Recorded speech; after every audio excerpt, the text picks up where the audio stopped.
Hello सर्वांना, आज मी लिंबूचं लोणचं बनवत आहे। अर्धा किलो लिंबू घेतलेले आहेत, कापून घेतलेत आणि मिरच्या मी चिरून घेतल्या आहेत।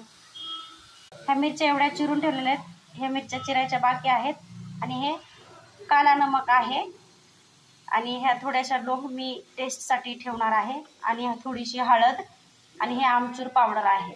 हे सर्व मी ह्या लिंबूच्या लोणच्यामध्ये मिक्स करणार आहे। तर तुम्ही पण ट्राय करून बघा, खूप छान लागते हे लोणचं। घरी असल्यानंतर आपण भाजी वगैरे नाही जर बनवलेली असेल यानी पण चपाती खाल्ली ना खूप टेस्टी लागते। तुम्ही ट्राय करून बघा, नक्की ट्राय करून बघा। तर आपण मिरच्या ह्या अशा आडव्या कापून घ्यायच्या आहेत, कारण की हे सर्व मसाले त्या मिरचीमध्ये मिक्स होण्यासाठी। आता मी ही प्लेट घेतली आहे, यात सर्व मिरच्या टाकणार आहे मी। त्या सर्व मिरच्या मी आडव्या चिरून घेतल्या आहेत। याच्यात टर्मरिक पावडर म्हणजे हळद मिक्स करणार आहे, काला नमक स्वादानुसार जसं तुम्हाला आवडतं तसं, खारं आणि हे आमचूर पावडर पण मिक्स करणार आहे। मिरच्यामध्ये चांगलं मिक्स करून घ्यायचं आहे की मिरच्याचे आपण जे आडवी चीर मारली आहे ना त्याच्या आतमध्ये ते व्यवस्थित झालं पाहिजे। का तुम्ही बघू शकता व्यवस्थित मिरच्यात मी हे सर्व मसाले एकत्र करून घेतले आहेत, ठेव का बघा।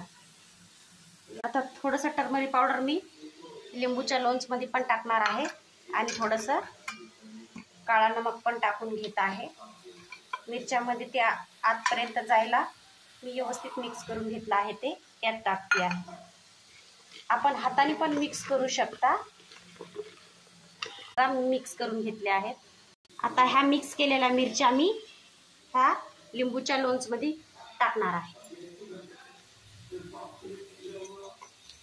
आता हे पण व्यवस्थित मिक्स करून घेणार आहे मी सगळं एकजीव केलं आहे, मिरची आणि लिंबूचं लोणचं। आता मी हे 2-4 दिवस मुरायला ठेवणार आहे। मुलांना टिफिन मध्ये पण देऊ शकता, मुलांच्या आवडीनिवडी अनुसार, ठीक आहे। तुम्ही तुमच्या घरी पण ट्राय करू शकता, खूप छान लागतं हे लोणचं।